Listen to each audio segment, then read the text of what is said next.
10 से क्लास 11 आपके पूरे एकेडमिक करियर का सबसे डिफिकल्ट ट्रांजिशन होता है। ये मुझे आपको बताने की जरूरत नहीं है, ये अभी जून के महीने में जुलाई आने वाला है। आई एम श्योर अब तक आपको फील हो गया होगा।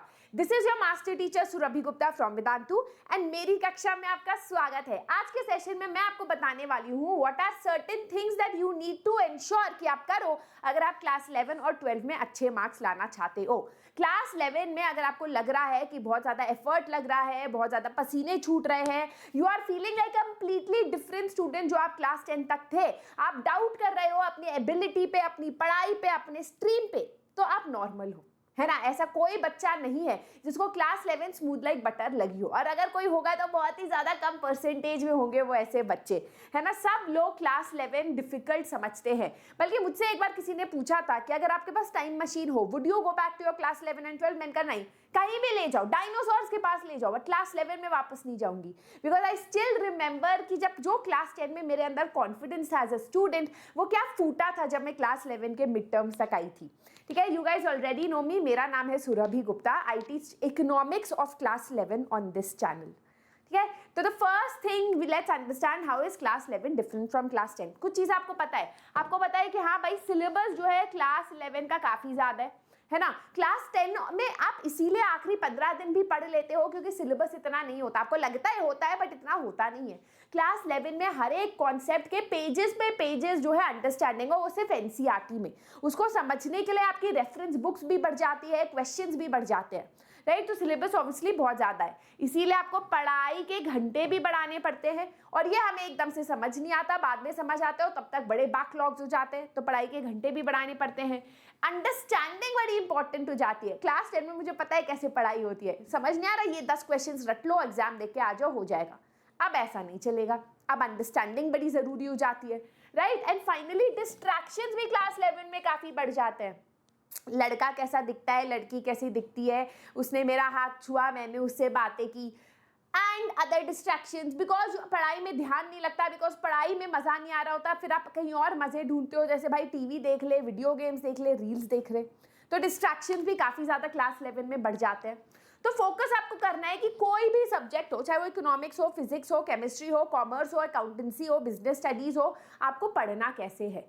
पहली बात, आपको रेगुलर क्लासेस अटेंड करनी है ना, चाहे वो ऑनलाइन हो या ऑफलाइन हो। सब लोग इस पॉइंट पे कोई कोचिंग तो ले ही रहे होंगे। ऐसा होता होगा कि कोचिंग जाने का मन नहीं है, स्कूल जाने का मन नहीं है ना, मन से लगता हुआ यार क्यों ही करे, बट ऐसी गलती मत करना। The biggest mistake that I made when I was in class 11 इसकी, मैं क्लास 11 में ना हफ्ते में 2 दिन की छुट्टी लेती थी स्कूल से, सोच के घर पे पढ़ाई करूंगी, स्कूल की पढ़ाई तो बेकार है। ये मैंने सबसे बड़ी गलती की, क्योंकि नो मैटर 11th में क्या, अगर आप क्लास में बैठ के उस टाइम पे जो पढ़ाया जा रहा है उसको समझ के अपने बेसिक नोट्स बना रहे हो, चाहे वो ऑनलाइन हो या कोचिंग हो या स्कूल हो, है ना, तब आपने आधी में से ज्यादा मेहनत उसी टाइम पूरी कर ली।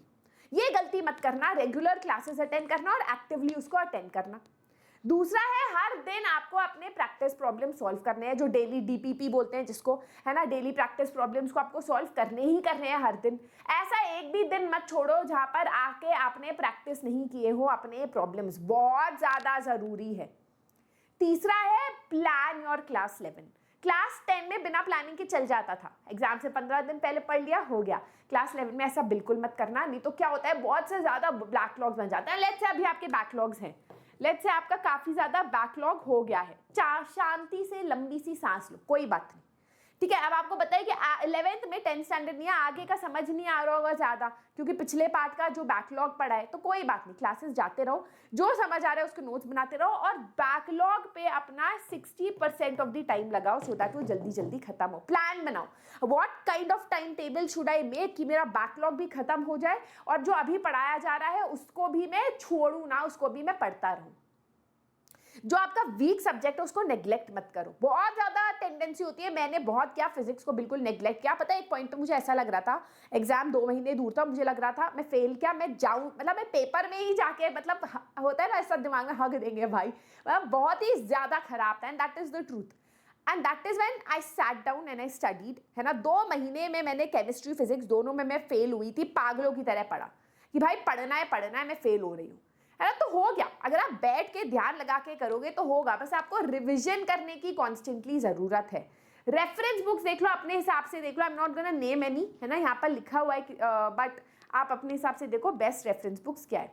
And final biggest tip that I can give you is don't be an ostrich. Ostrich अपना मुंह अंदर रखता है ना सैंड के, जब आसपास उसे पैनिक दिखता है तो उससे मैं बच जाऊंगा। जैसे आपको लगता है भूत आ रहा है तो रजाई के अंदर घुस जाते हो, भूत तो रजाई के अंदर घुस ही नहीं सकता, भूत फ्री जोन है रजाई के अंदर, ऐसा थोड़ी ना होता है भाई, है ना। वैसे ही डजंट मैटर, आपको you have to know what is your competition. तो जो आपके टेस्ट होते हैं ना ऑल इंडिया टेस्ट, उसको मिस मत करना। कोई बात नहीं, 1 लाख आ रही है आपकी रैंक आने दो, है ना। You can't be an ostrich, you have to know आपकी पोजीशन जो है और बच्चों के हिसाब से कितनी है। तो ऑल इंडिया टेस्ट सीरीज ये सब देते रहना, नो मैटर कितना आपको डीमोटिवेटिंग लगे, ठीक है, नो मैटर आपको कितना डीमोटिवेटिंग लगे, क्योंकि you have to be aware कि आप कहाँ स्टैंड करते हो, जिससे कि आप अपने आगे की जिंदगी प्लान कर पाओ। मैं अपना एग्जाम्पल दे देती हूँ। जब मैं 11th के एंड में आई थी तो मैं भी जेई की प्रिपरेशन कर रही थी। मैंने पापा को बोला पापा मेरी रैंक मतलब इतनी आ नहीं रही है, मुझको मजा भी नहीं आ रहा, and I am not able to perform well. तो मैंने बोला कि let's see what else I can do. Economics मेरा ऑप्शनल था, तो मैंने कहा ठीक है और देखती हूँ और क्या चीज़ें मैं कर सकती हूँ which will eventually get me a good job, right, तो या फिर eventually give me a good college. तो आपको ना अपना you should always be aware so that आप क्लियरली सोच सको ये नहीं तो क्या, ये नहीं तो क्या, ये नहीं तो क्या। ये नहीं सोचो कि भाई साहब अब तो भाई बस जेई है और मतलब जेई में भी क्या रैंक आएगी तो क्या। You should be very aware of your reality, है ना। मतलब मैं ये बार बार इसलिए कहती हूँ क्योंकि मुझे लगता है कि अगर मैंने ये किया होता तो शायद बहुत ऑप्शंस और खुल गए होते मेरे लिए। सैम्पल पेपर सॉल्व करना, है ना, जो भी आप सैम्पल पेपर सॉल्व कर रहे हो, टेस्ट देना। अब अगर ये इसी पे मैं आपको दृष्टि जेई के बारे में बताना चाहती हूँ। लेट्स से आपके बहुत ज़्यादा बैकलॉग्स हैं तो Drishti JEE will help you.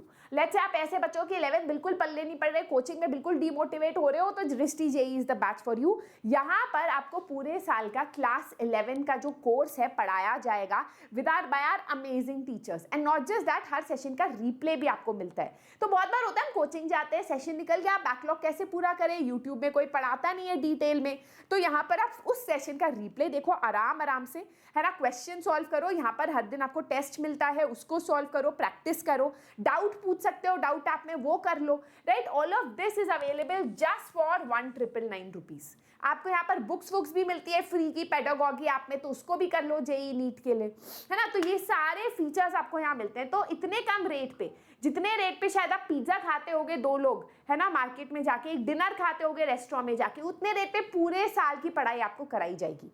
The best thing about this batch is कि क्लास 11 में इफ यू आर फीलिंग कि यार अब नहीं हो पा रहा, अब क्या करें, ये दूसरा मौका है, वापस से करो फ्रॉम फर्स्ट चैप्टर और यहाँ पर आप रिप्ले देख देख के डिटेल में पढ़ो। क्या मजा आएगा आपको, क्या कॉन्फिडेंस वाली फीलिंग आएगी, है ना।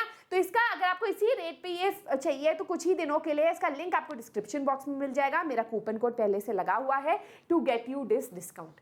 आप पछताओगे नहीं, ट्रस्ट मी ऑन दैट, ठीक है। So that is it for today. I hope आप लोग क्लास 11 में बढ़िया करो।